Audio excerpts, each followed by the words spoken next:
Greetings, my fellow freedom lovers and sovereign thinkers. This is LL3's News Podcast. My name is Craig, transmitting from the beautiful Swampy Mango, South Florida, and today's date, Thursday, January 31st, 2019. So, let us begin. Hello, friends. Thanks for tuning in.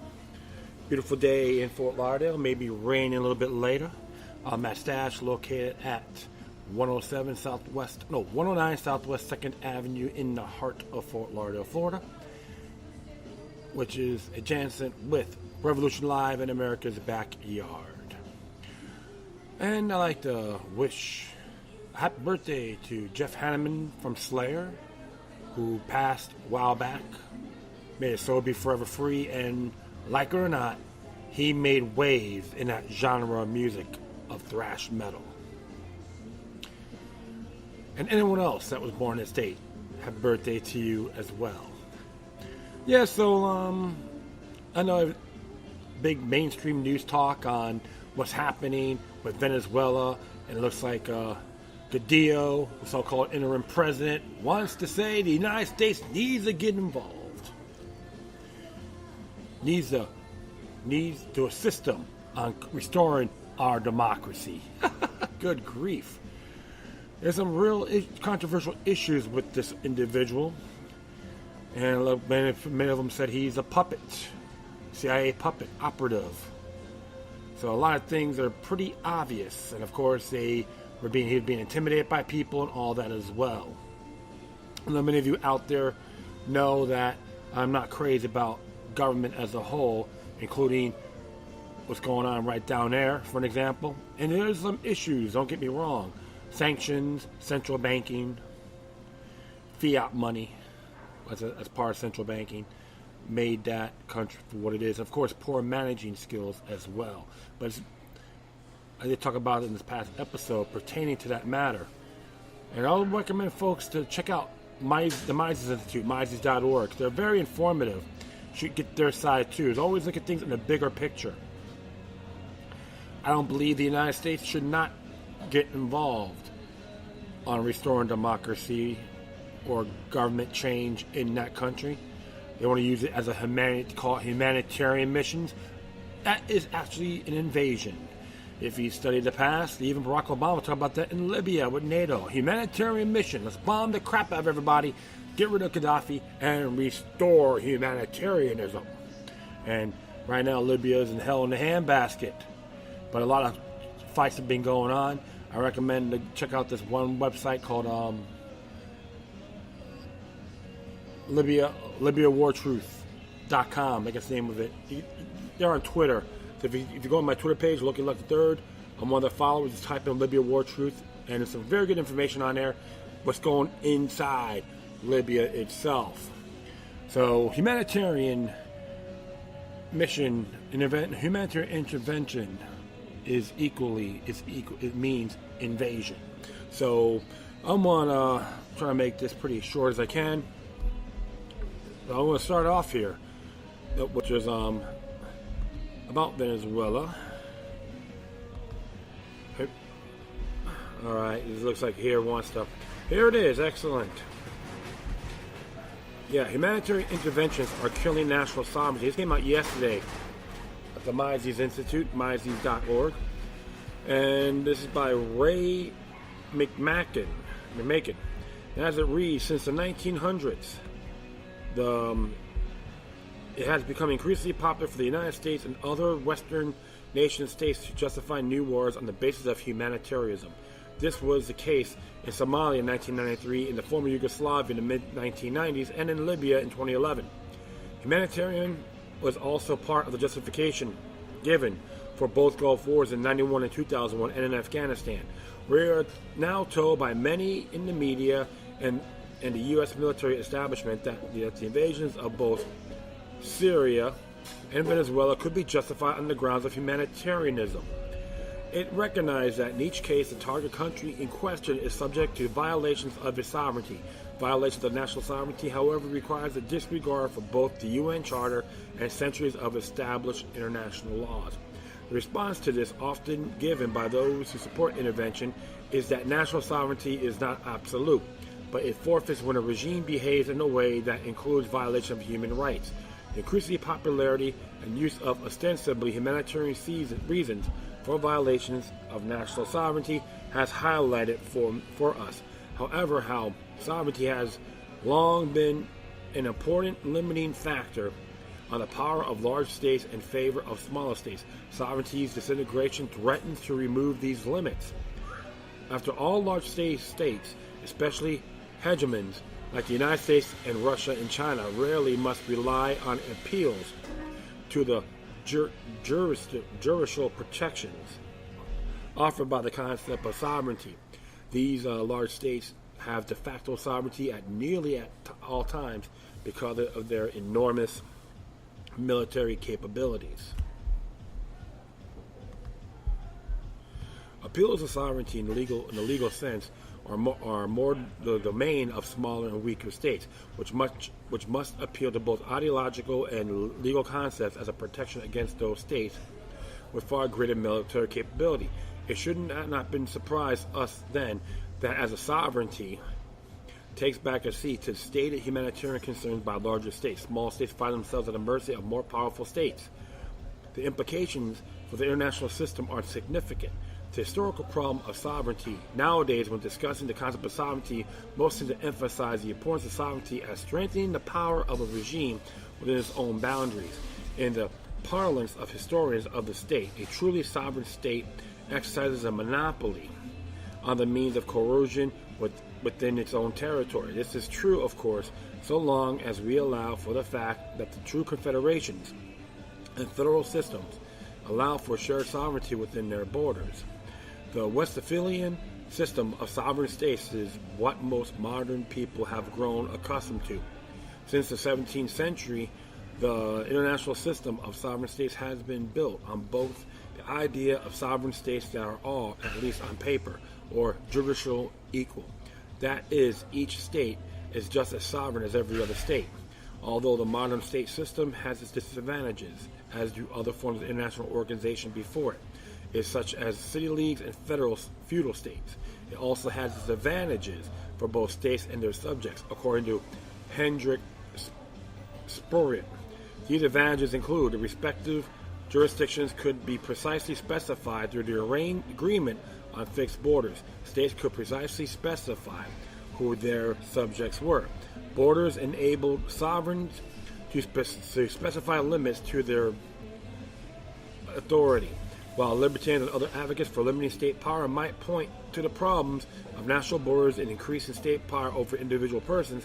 The advantage to ordinary people can also been seen. For example, a French farmer who lives along the frontier with Germany and who wishes to live within the French-speaking majority arguably enjoys more reasonable and predictable expectations of this if the border with Germany is more specifically defined. By limiting jurisdictions of states, borders offer advantages to those who seek protection from foreign states. Prior to the Westphalian system, the situation was more fluid, and this was especially the case when confronted with certain imperial powers that asserted universal jurisdiction in an age when sovereignty as we know it did not exist. Sovereignty limits the powers of large states from the perspective of small states, and the fact that borders specify the limits of state authority is especially important. If we take the issue of sovereignty seriously, it is not enough for a large state to simply assert itself as a local hegemon and invade neighbors when politically or strategically expedient.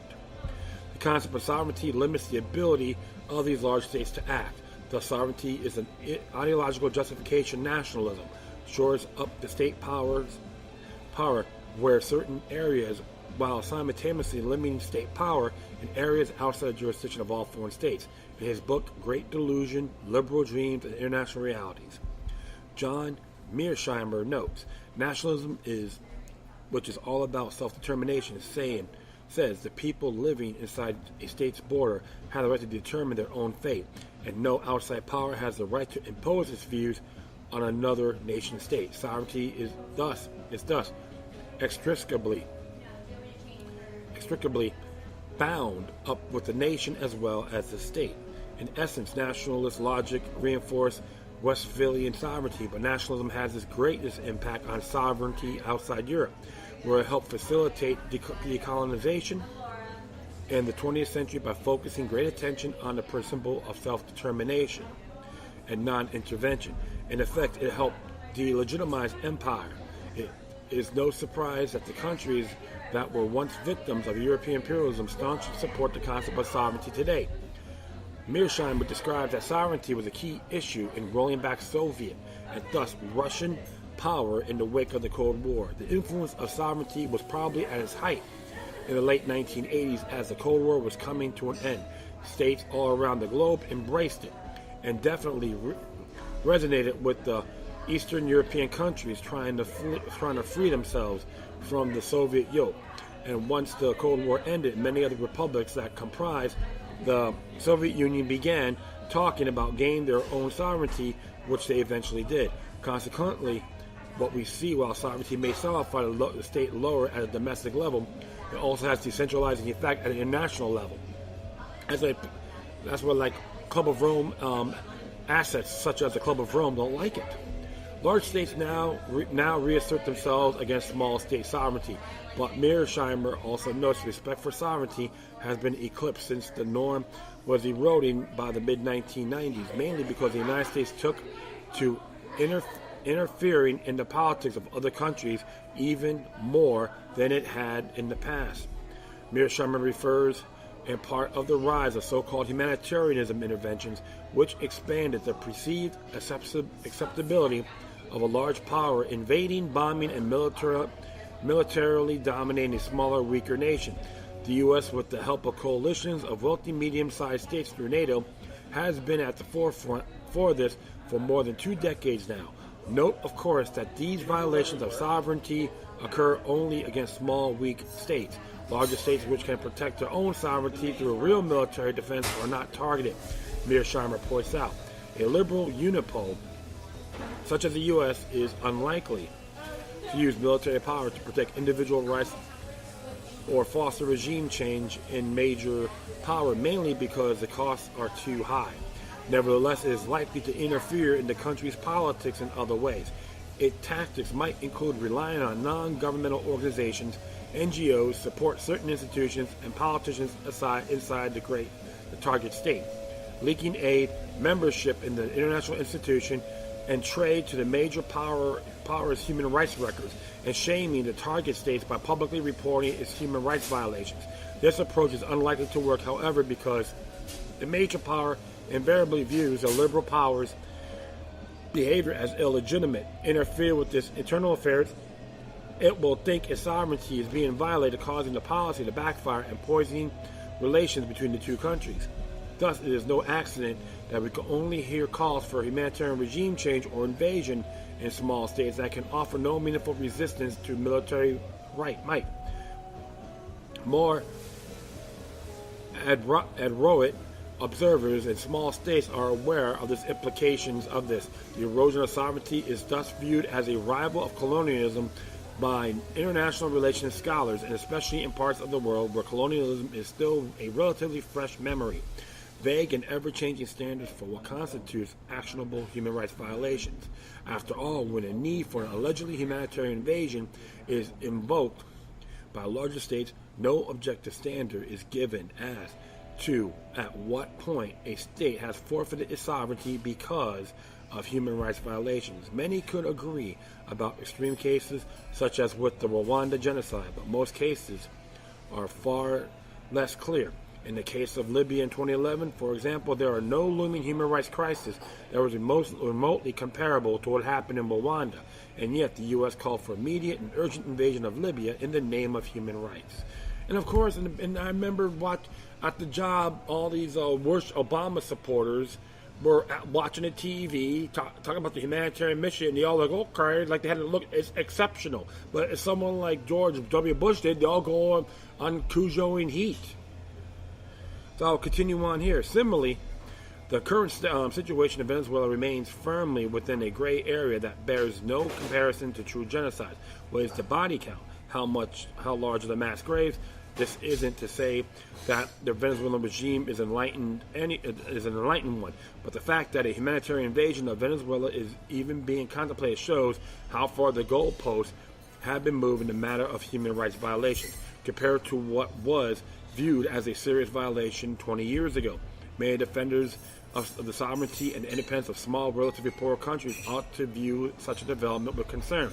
For an example, if the current situation in Venezuela justifies humanitarian intervention, other Latin American states are equally open to intervention. Given that 29,000 people were murdered in Mexico in 2017 as a result of ongoing lawlessness resulting from cartels and state corruption, it will be not hard to build a case that the Mexican state's willingness to tolerate such a bloodbath necessitates outside intervention. The same might be said of Colombia and Honduras as well for similar reasons. Any Latin American country who calls for U.S. intervention in Venezuela ought to be aware that he may be making the case for the U.S. invasion of his own country as well. Exactly. So be careful what you wish for. Paving ways for Russian interventions. The U.S. is not only a large state that benefits the erosion of sovereignty, as Shane Reeves has pointed out. Russia has used the language of humanitarian crisis to justify its own violations of national sovereignty. The Ukrainian crisis is, again, unfortunately highlighting how easily a state may claim the authority to use of avert of humanitarian crisis. So it's always like, political power.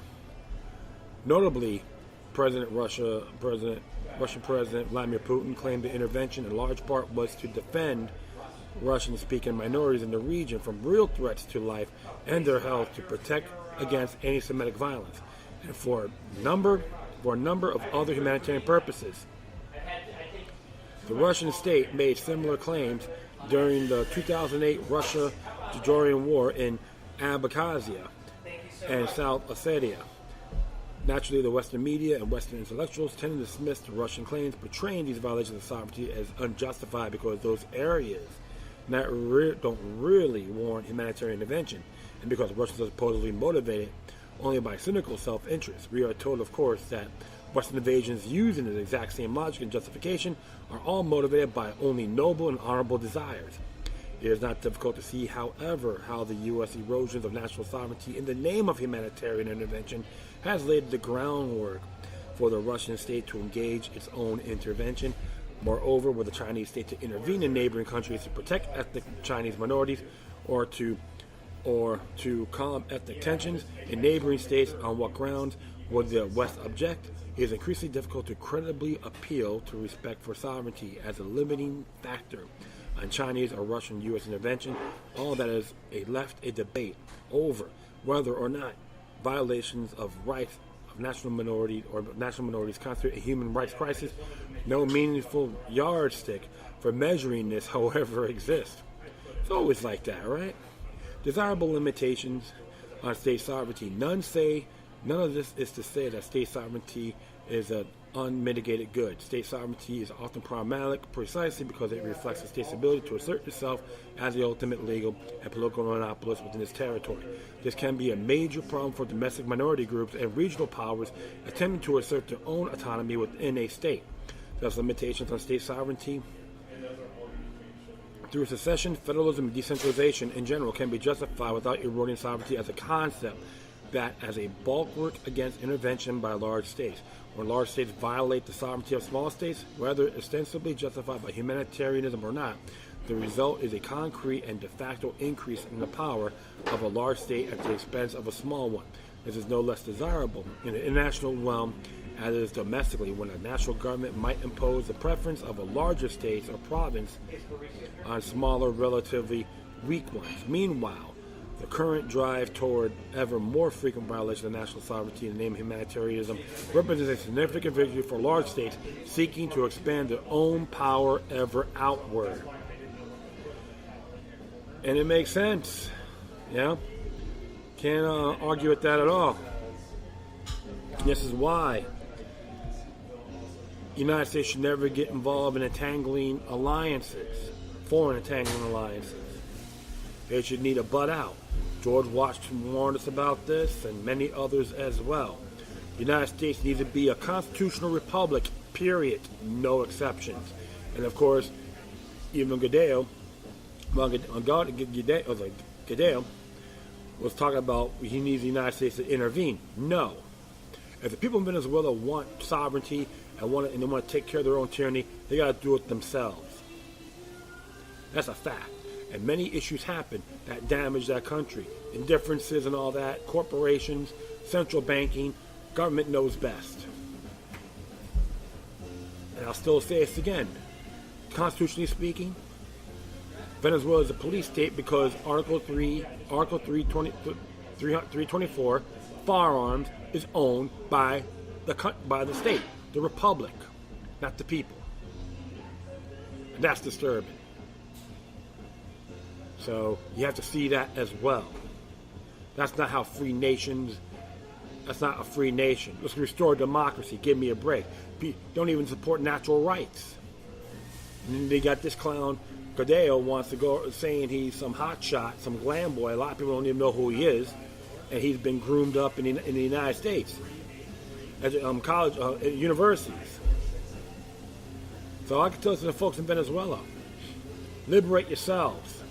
Once again, they need you more than you need them. That's the name of the game. What's great, because a lot of folks out there are politically active. I heard some good things about that as well. The people of Venezuela are beautiful. But right now, the tyranny, they are being devoured inside out. And the United States should not use military force or any means on keeping as a free, to so-called liberate that nation. The folks in there got to do it on their own free will, and I know they can make that. They can achieve that.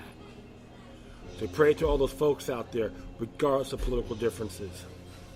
Exile groups are here, want the United States to get involved. No, I want them on the front line. Let's see how tough they are. I'm just tired of all this political rhetoric. But the bobbleheads said it's got to be done, but they don't want to take the initiative on getting their hands dirty. I call them palmolivists. So, human intervention means invasion. No exceptions. And that is really it. I was going to make this real short and sweet. I thank everyone for listening. Plus, feel free to download and share us on social media networks. If you have any questions, comments, or you said something interesting you want to check out, whatever you do, please address your correspondence with decorum. You can hit me in on my social media sites and email addresses on my Spreaker page. Hit that like button. Share it with everybody. I know I repeat myself at times. And if you want to be my patron, patreon.com/Lucky Luck with 3 I's. It's on my Spreaker page as well. Okay. Once again, thank you for your time. Plus, always remember that the demoniac resistance helped for the soul can liberate humanity. Until next time, take care of yourselves. Keep on spreading the love. And may your guardian spirits be with you.